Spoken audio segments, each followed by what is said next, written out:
Did you know that at the start of 2020, more than 4.5 billion people were using the internet or some kind of social media platform? The reason why I point this out is because people tend to use doom scrolling when they get bored or have free time. So I got my associate's degree in psychology, and as a person who struggles with poor mental health, as well as a user of social media, I can see from a personal aspect that doom scrolling can have on an individual's mental health.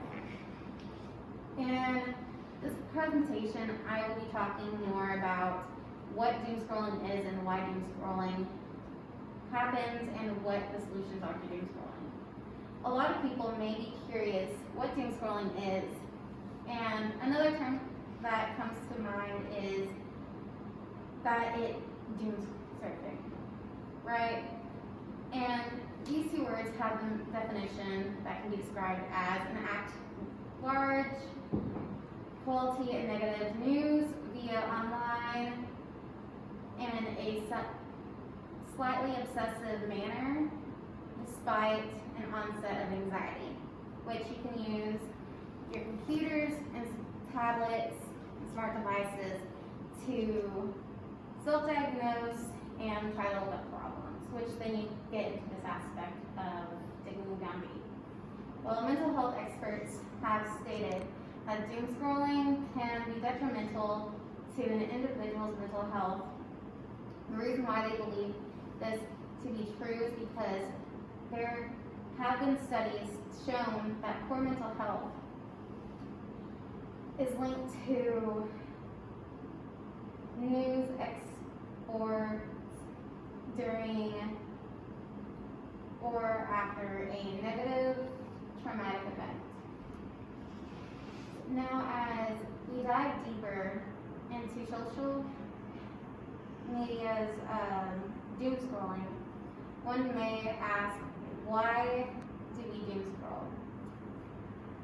One could say, as a human,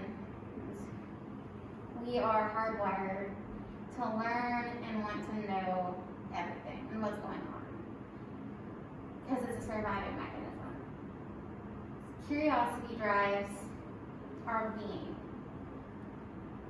and it is a mixture of how humans are naturally and partially in the current environment.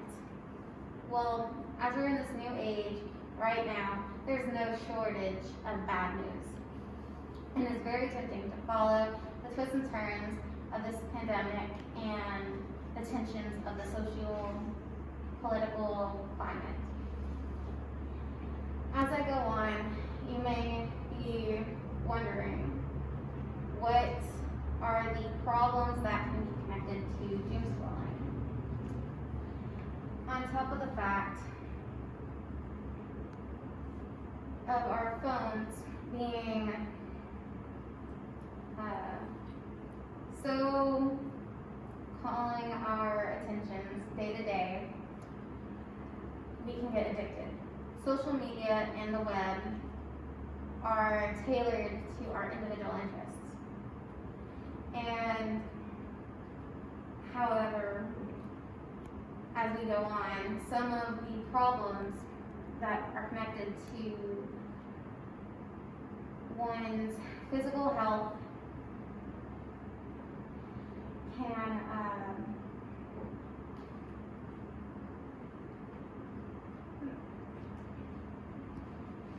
fight or flight is a response to problems that are weight gain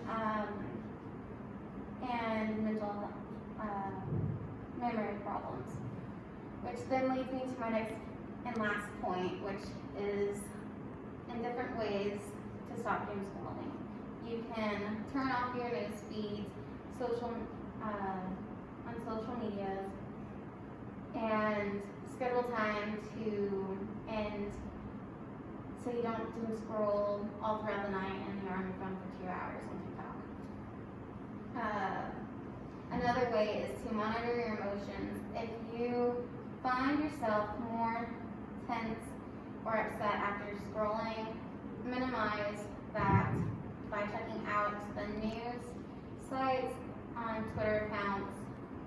So just don't be afraid to unfollow, mute, or block.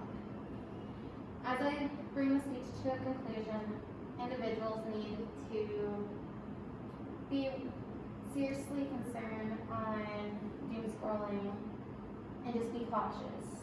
As many activists who do not participate in doom scrolling instead, by Professor Annalise Richardson, I cannot see myself being killed over and over again by a tiny little square on my phone. Can I ask you the same?